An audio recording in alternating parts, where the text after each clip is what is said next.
शराब पी रहे हैं और शराब के नशे में आप पत्नी के साथ संबंध बना रहे हैं, और यदि उस शराब के नशे में तुम्हारी पत्नी के साथ संबंध बनाने के समय यदि पत्नी गर्भवती हो गई, तो आप बताओ वो जो संतान उस समय हुई, गर्भाधान कब हुआ?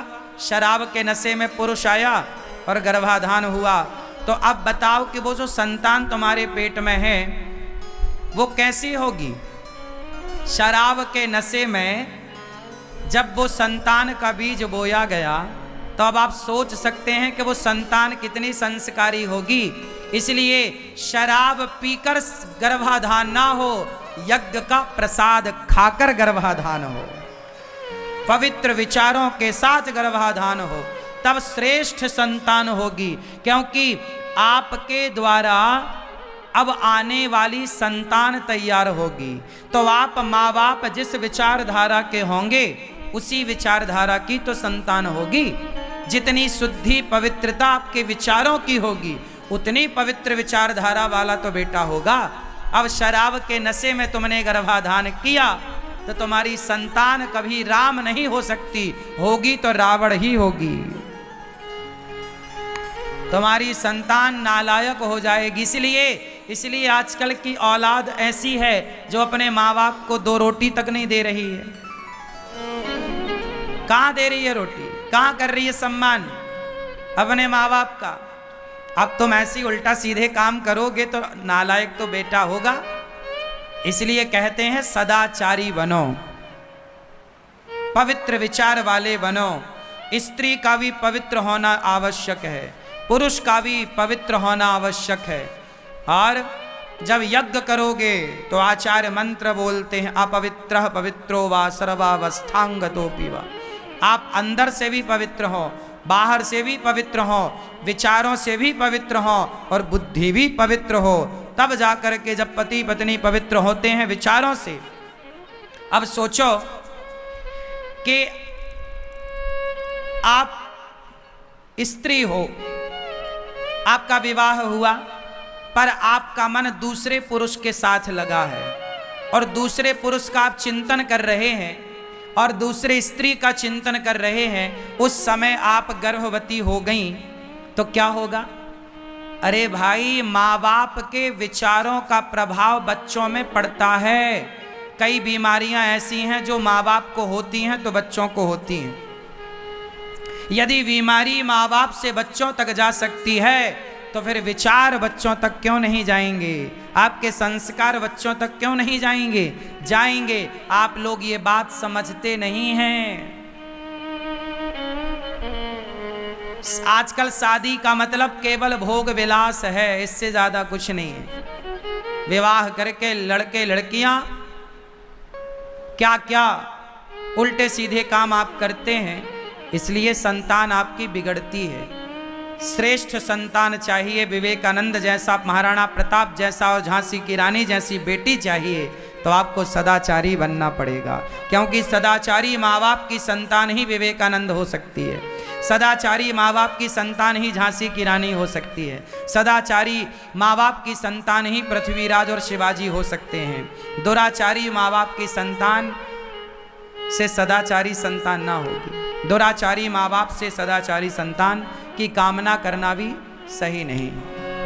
पुत्र हो जाए बड़ी बात नहीं है, लायक पुत्र हो जाए ये बहुत बड़ी बात है। और लायक पुत्र कब होगा? जब यज्ञ होगा। क्या होगा? पहले के लोग बच्चा पैदा करने के पहले क्या करते थे? बोलो।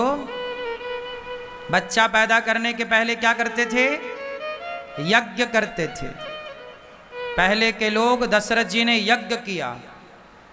जब यज्ञ होगा तो यज्ञ का प्रसाद खाया माता कौशल्या ने, खीर। और जब यज्ञ का प्रसाद खाया तो यज्ञ भगवान की कृपा से भगवान का जन्म हुआ, प्राकट्य हुआ। राम लक्ष्मण भरत शत्रुघ्न प्रकट भये। किसके प्रभाव से? जोर से, जोर से, यज्ञ के प्रभाव से। इसलिए मैं आपसे कहूं कि आप भी विवाह करो और विवाह करने के बाद थोड़ा भगवान में मन लगाओ। भगवान में मन लगाकर प्रभु का आशीर्वाद लेकर फिर अपनी गृहस्थ जिंदगी को, गृहस्थ आश्रम को प्रारंभ करो। आजकल क्या होता है, लड़का लड़की शादी करते हैं और सीधा हनीमून मनाने फुर्र, है ना, शादी हो गई बस। शादी आजकल लोग करते क्यों हैं? पहले के लोग विवाह क्यों करते थे और आज के लोग विवाह क्यों करते हैं? आपको पता है, दोनों विचारधारा अलग अलग हो गई है।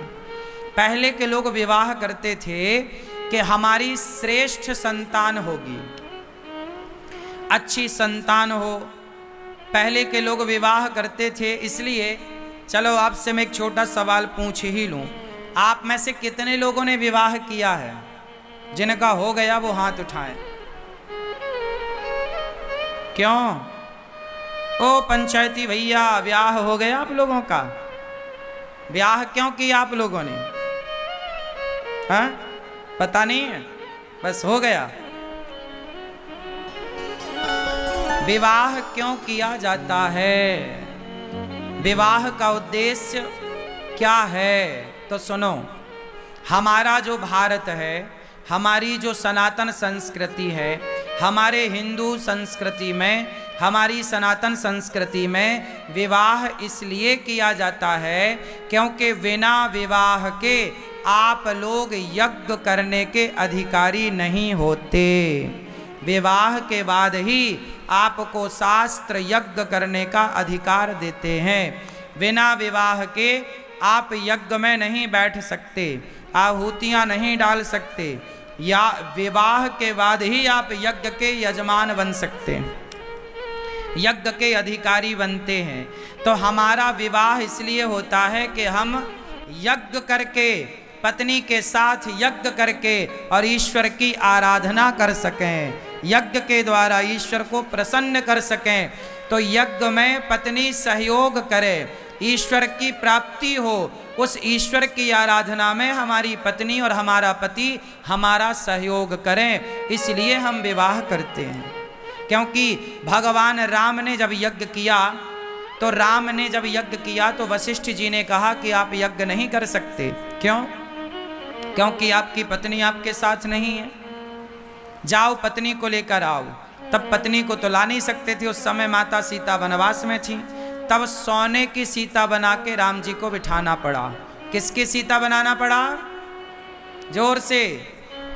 भगवान राम को भी बिना पत्नी के यज्ञ करने का अधिकार नहीं मिला, तो हमें और आपको भी बिना पत्नी के, बिना पति के, ना तो स्त्रियां अकेले यज्ञ करें, ना तो पुरुष अकेले यज्ञ करें। दोनों गांठ जोड़ करके बैठ करके यज्ञ करोगे, तब वो यज्ञ सफल होगा। अब आजकल तो देखो बहुत सारी चीजें मनमानी चल रही हैं। आजकल तो स्त्रियां अकेले ही जाके यज्ञ करे आती हैं, हवन करे आती हैं, लेकिन ये विधान गलत है। आप अपने पति के साथ ही यज्ञ की आहुतियां डालने का अधिकार रखती हो, अकेले नहीं। यज्ञ करो पर दोनों साथ बैठकर। या फिर आपका पति नहीं है तो एक और उपाय है। जैसे आपका पति किसी काम से चला जा रहा है और आपको यज्ञ में बैठना है, और पति है नहीं, चूंकि उसे जाना पड़ रहा है, इमरजेंसी है, और यज्ञ भी घर में है। सत्यनारायण भगवान की घर में कथा है, और सत्यनारायण भगवान की कथा में एक छोटा सा यज्ञ तो होता ही है, हवन तो होता ही है। अब पति है नहीं तो क्या करो? तो फिर एक काम करो, जो आपका दुपट्टा है और जो पति का दुपट्टा है, जिसे गठजोड़ बोलते हैं, गठजोड़ होता है ना पति पत्नी का, तो आप एक काम कर सकते हैं कि पति नहीं है तो पति की जगह वो पति का गठजोड़ा आप अपने बगल में रख करके, और पति ना हो, जैसे शुरू करा के पति चला गया या किसी इमरजेंसी में जाना पड़ रहा है, तो आप पति का जो गठजोड़ा है, जिसमें सुपारी बांधी जाती है, हल्दी की गांठ बांधी जाती है, और पति पत्नी का गठजोड़ा होता है ना, हाँ या ना, जोर से, तो वो जो बंधा हुआ है वो रख के आप फिर कर सकते हैं। फिर पति आए तो बाद में वो भी सम्मिलित हो जाए। जब तक नहीं है तब तक आप कर सकते हैं। तो पति का होना आवश्यक है, पत्नी का होना आवश्यक है यज्ञ के लिए। तो हम सनातनी जो हैं वो पत्नी को यज्ञ का सामान समझते हैं, भोगों की वस्तु नहीं समझते स्त्रियों को। देखिए हमारे समाज में, हमारे हिंदू धर्म में नारी का कितना बड़ा सम्मान है कि हमारे यहाँ नारी के बिना यज्ञ नहीं होता। नारी के बिना मतलब हमारे यहाँ स्त्री यज्ञ का सामान है, यज्ञ की वस्तु है, ना कि भोगों की। हिंदुओं के सिवा, सनातनियों के सिवा किसी भी मजहब पंथ में जाकर देखो तो स्त्री को केवल भोग का सामान माना जाता है। एक सनातन धर्म है जहाँ स्त्री को यज्ञ की वस्तु मानी जाती है, ये यज्ञ की वस्तु है। इसलिए हमें विवाह करना चाहिए और विवाह करके यज्ञ करना चाहिए, और यज्ञ के बाद ही फिर संतान की ओर, संतान उत्पन्न करने की ओर मन लगाना चाहिए। यज्ञ के बाद जब संतान होगी तो श्रेष्ठ संतान होगी, संयमी होकर के संतान प्राप्त की जाए। भोगी विलासी, अब सोचो कि आप शराब पी रहे हैं और शराब के नशे में आप पत्नी के साथ संबंध बना रहे हैं, और यदि उस शराब के नशे में तुम्हारी पत्नी के साथ संबंध बनाने के समय यदि पत्नी गर्भवती हो गई, तो आप बताओ वो जो संतान उस समय हुई, गर्भाधान कब हुआ? शराब के नशे में पुरुष आया और गर्भाधान हुआ। तो अब बताओ कि वो जो संतान तुम्हारे पेट में है वो कैसी होगी? शराब के नशे में जब वो संतान का बीज बोया गया तो अब आप सोच सकते हैं कि वो संतान कितनी संस्कारी होगी। इसलिए शराब पीकर गर्भाधान ना हो, यज्ञ का प्रसाद खाकर गर्भाधान हो, पवित्र विचारों के साथ गर्भाधान हो, तब श्रेष्ठ संतान होगी। क्योंकि आपके द्वारा अब आने वाली संतान तैयार होगी। तो आप माँ बाप जिस विचारधारा के होंगे उसी विचारधारा की तो संतान होगी। जितनी शुद्धि पवित्रता आपके विचारों की होगी उतनी पवित्र विचारधारा वाला तो बेटा होगा। अब शराब के नशे में तुमने गर्भाधान किया तो तुम्हारी संतान कभी राम नहीं हो सकती, होगी तो रावण ही होगी। तुम्हारी संतान नालायक हो जाएगी। इसलिए आजकल की औलाद ऐसी है जो अपने माँ बाप को 2 रोटी तक नहीं दे रही है। कहाँ दे रही है रोटी? कहाँ कर रही है सम्मान अपने माँ बाप का? अब तुम ऐसी उल्टा सीधे काम करोगे तो नालायक तो बेटा होगा। इसलिए कहते हैं सदाचारी बनो, पवित्र विचार वाले बनो। स्त्री का भी पवित्र होना आवश्यक है, पुरुष का भी पवित्र होना आवश्यक है। और जब यज्ञ करोगे तो आचार्य मंत्र बोलते हैं अपवित्रः पवित्रो वा सर्वावस्थांगतोऽपि वा। आप अंदर से भी पवित्र हो, बाहर से भी पवित्र हो, विचारों से भी पवित्र हो और बुद्धि भी पवित्र हो, तब जाकर के जब पति पत्नी पवित्र होते हैं विचारों से। अब सोचो कि आप स्त्री हो, आपका विवाह हुआ पर आपका मन दूसरे पुरुष के साथ लगा है और दूसरे पुरुष का आप चिंतन कर रहे हैं और दूसरे स्त्री का चिंतन कर रहे हैं। उस समय आप गर्भवती हो गई तो क्या होगा? अरे भाई, माँ बाप के विचारों का प्रभाव बच्चों में पड़ता है। कई बीमारियां ऐसी हैं जो माँ बाप को होती हैं तो बच्चों को होती हैं। यदि बीमारी माँ बाप से बच्चों तक जा सकती है तो फिर विचार बच्चों तक क्यों नहीं जाएंगे? आपके संस्कार बच्चों तक क्यों नहीं जाएंगे? जाएंगे। आप लोग ये बात समझते नहीं हैं। आजकल शादी का मतलब केवल भोग विलास है, इससे ज्यादा कुछ नहीं है। विवाह करके लड़के लड़कियां क्या क्या उल्टे सीधे काम आप करते हैं, इसलिए संतान आपकी बिगड़ती है।